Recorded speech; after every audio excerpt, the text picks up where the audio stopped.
Hello guys, सो आज है 22 जून and हमारी बाउंस बैक जर्नी का 28th डे।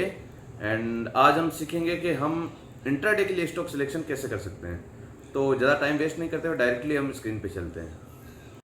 तो स्टॉक सिलेक्शन के अंदर कुछ तरीके होते हैं। पहला तरीका ये है कि आप कुछ कंपनीज फिक्स करके रखो कि आपको इन्हीं पे ही ट्रेड करना है। जैसे कुछ लोग रिलायंस पे करते हैं, कुछ एसबीआई पे करते हैं, फिक्स कंपनीज रखते हैं, उन्हीं पे ही हमेशा ट्रेडिंग करते हैं क्योंकि उनको उस कंपनी का नॉलेज है।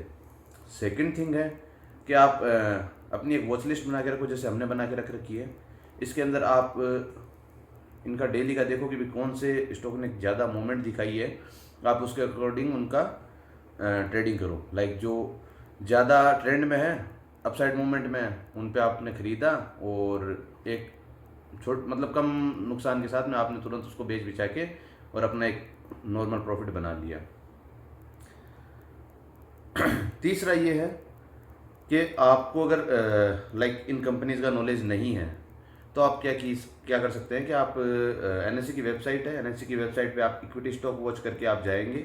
आप इक्विटी स्टॉक वॉच पे जाके आप वहाँ पे अगर आप लिस्ट देखेंगे, करोड़ में, बिलियंस में, जिसमें भी आप देखना चाहें, तो यहाँ पे आपको लिस्ट मिल जाती है जो जिनकी एक अच्छी मूवमेंट रही है आज के मार्केट में, या फिर जो भी कल का मार्केट, परसों का मार्केट जो रहा है उसमें अच्छी मूवमेंट रही है, वो एक लिस्ट मिल जाती है।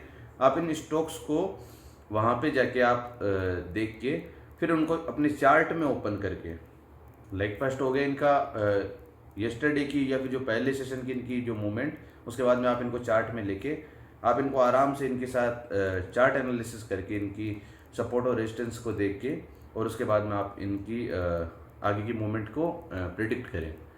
तो इस तरह से अपन 2-3 तरीके हैं जिनसे हम एक स्टॉक्स की जो अपने वॉच लिस्ट है, अपन वॉच लिस्ट की अपन एक लिस्ट बना सकते हैं।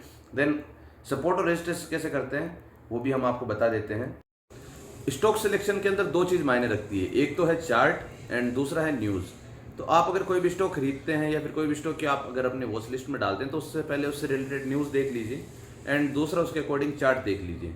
जैसे कि हम आपको चार्ट पे आप कैसे हम उसको चार्ट को हम देखते हैं वो हम आपको थोड़ा सिखा देते हैं। स्टॉक सिलेक्शन के अंदर जब आप चार्ट एनालिसिस पे आते हैं, चार्ट एनालिसिस में हज़ारों ऐसी चीज़ें हैं जो आपको देखनी होती है। इसके अंदर मेनली जो चीज़ है वो मेनली चीज़ है इसका सपोर्ट और इसका रेजिस्टेंस।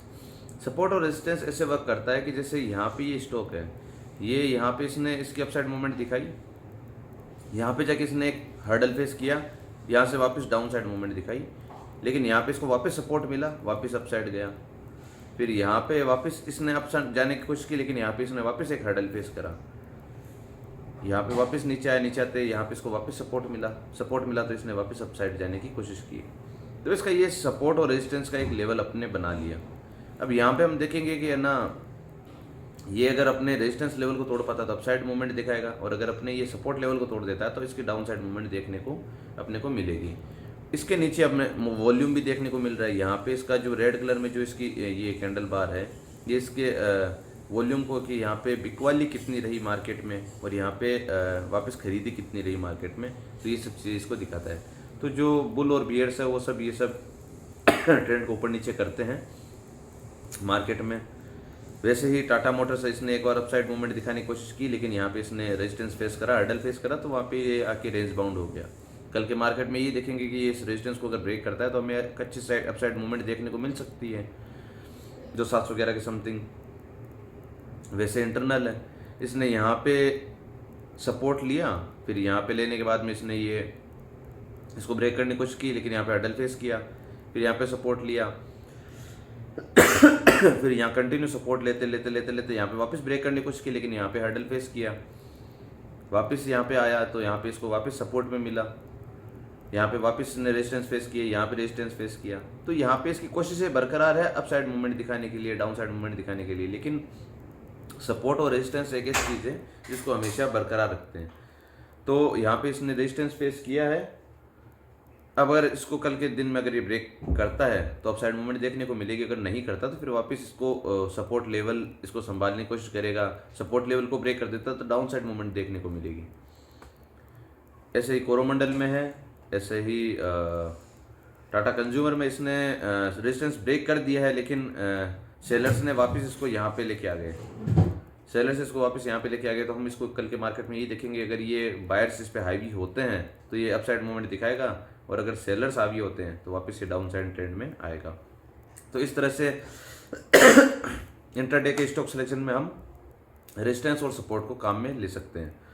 बाकी इसके और भी कई तरीके हैं जो हम सीखेंगे आगे वाली वीडियोज़ में। तो ऐसे कई तरीके हैं जो हम डेली के इंट्राडे के अंदर स्टॉक सिलेक्शन के अंदर अपन काम में ले सकते हैं। ये हमने एक सिंपल सा एक सपोर्ट और रेजिस्टेंस का एक फ़र्क बताया है जो आपको एक हेल्प करता है स्टॉक सिलेक्शन में। बाकी और भी हज़ारों तरीके हैं स्टॉक सिलेक्ट करने के, तो आने वाली वीडियोज़ में हम वो भी बताएंगे। प्लीज़ लाइक और सब्सक्राइब करते रहिए या फिर कमेंट्स करते रहिए, ताकि हमें आइडिया रहे कि हमें आपको किस चीज़ की नॉलेज चाहिए। Thank you.